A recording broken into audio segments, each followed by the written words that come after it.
നമസ്കാരം. കോൺഗ്രസ് നേതാവും വയനാട് എംപിയുമായ രാഹുൽ ഗാന്ധിയുടെ ഭാരത് ജോഡോ ന്യായ് യാത്ര ഇന്ന് ബീഹാറിലേക്ക് കടന്നിരിക്കുകയാണ്.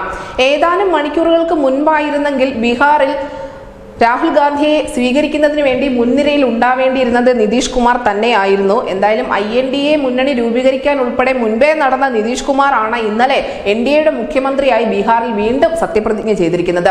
243 അംഗങ്ങളുള്ള ബീഹാറിലെ നിയമസഭയിൽ കോൺഗ്രസിന്റെ സ്ഥാനം വെറും 4ാമത് മാത്രമാണ്. അവിടെ ഏറ്റവും അധികം സീറ്റുകൾ ഉള്ളത് RJDക്ക് തന്നെയാണ്. തൊട്ട് പിന്നാലെ BJP ഉണ്ട് 78 സീറ്റുകളുമായി. JDUവിനാവട്ടെ 45 MLAമാരുണ്ട്.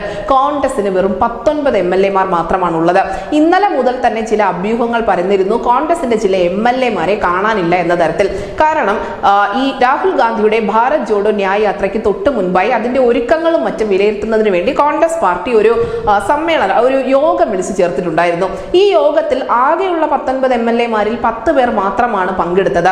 അതിനുശേഷമാണ് വലിയ തോതിലുള്ള ഒരു അഭ്യൂഹം പരന്നത് ബീഹാറിലെ കോൺഗ്രസിനുള്ളിൽ ഓപ്പറേഷൻ ലോട്ടസ് നടക്കുന്നുണ്ടോ എന്ന തരത്തിൽ. എന്തായാലും നിലവിൽ ഈ 9 MLAമാർ എവിടെ എന്ന കാര്യത്തിൽ യാതൊരു തിട്ടവുമില്ല.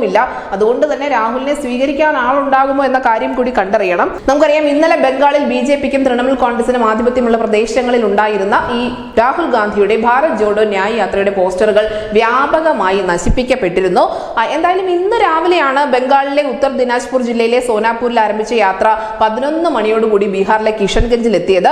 ഈ മുസ്ലിം ഭൂരിപക്ഷ പ്രദേശമായ കിഷൻഗഞ്ച് 2009 ലോക്സഭാ തെരഞ്ഞെടുപ്പ് മുതൽ തന്നെ കോൺഗ്രസിനൊപ്പം അടിയുറച്ചു നിൽക്കുന്ന ഒരു കോട്ടയാണ്. കോൺഗ്രസ് കോട്ട തന്നെയാണ് കിഷൻഗഞ്ച്. പക്ഷെ റാലി നാളെ പൂർണ്ണയിലേക്കും മറ്റന്നാൾ കാത്തിഹാറിലേക്കും നീങ്ങും. ഈ 2 ജില്ലകളും JDUവിന്റെ കോട്ടകളാണ്. അതുകൊണ്ട് തന്നെ ഈ JDU കോട്ടയിലേക്ക് രാഹുൽ ഗാന്ധിയുടെ ഭാരത് ജോഡോ ന്യായ് യാത്ര എത്തുമ്പോൾ അവിടെ ആരെങ്കിലും ഉണ്ടാകുമോ എന്ന കാര്യം കൂടി സംശയത്തിലാണ്. യാത്ര തുടങ്ങിയ സമയത്ത് സൗഹൃദത്തിലായിരുന്ന JDU ആണ് ഏതാനും മണിക്കൂറുകൾക്കിപ്പുറം മറുകണ്ഠം ചാടിയിരിക്കുന്നത്. അതുകൊണ്ട് തന്നെ കുറച്ച് മണിക്കൂറുകൾക്ക് മുൻപായിരുന്നു രാഹുൽ ഗാന്ധിക്ക് ഇതുവഴി കടന്നു വരാൻ തോന്നിയതെങ്കിൽ കുറച്ചെങ്കിലും ആളുകളുടെ ഒരു സാന്നിധ്യമൊക്കെ കാണാൻ സാധിക്കുമായിരുന്നു. പക്ഷെ ഇപ്പോഴത്തെ അവസ്ഥ ഇതല്ല. എന്തായാലും 40 ലോക്സഭാ സീറ്റുകളുള്ള ബീഹാറിൽ JDU ഒപ്പമില്ലാതെ എങ്ങനെയായിരിക്കും കോൺഗ്രസ് ലോക്സഭാ തെരഞ്ഞെടുപ്പിനെ നേരിടാൻ പോകുന്നത് എന്ന് കണ്ടറിയണം. കോൺഗ്രസിന്റെ ധാർഷ്ട്യമാണ് ഇത്തരത്തിൽ സഖ്യം അവസാനിക്കുന്നതിന് കാരണമായത് എന്ന് ഏതാനും മണിക്കൂറുകൾക്ക് മുൻപാണ് JDUവിന്റെ ഏറ്റവും മുതിർന്ന നേതാവായ KC ത്യാഗി പറഞ്ഞത്. ബീഹാറിലെ ഭാരത് ജോഡോ ന്യായ് യാത്രയ്ക്ക് ശേഷം ജാർഖണ്ഡിലേക്ക് പോകുന്നതിന് തൊട്ട് മുൻപ് വീണ്ടും ബംഗാളിലേക്കാണ് രാഹുൽ ഗാന്ധിയുടെ ഈ ജോഡോ യാത്ര പോകുന്നത്. മാർച്ചിൽ അത് മുംബൈയിൽ സമാപിക്കുകയും ചെയ്യും. പിന്നെ നമുക്കറിയാം, ലോക്സഭാ തെരഞ്ഞെടുപ്പിന്റെ പൂരത്തിലേക്ക് രാജ്യം കടക്കുകയാണ്. ചരിത്രത്തിൽ ആദ്യമായി കോൺഗ്രസ് ഏറ്റവും കുറവ് സീറ്റുകളിൽ മത്സരിക്കുന്ന ഒരു ലോക്സഭാ തെരഞ്ഞെടുപ്പാണ്.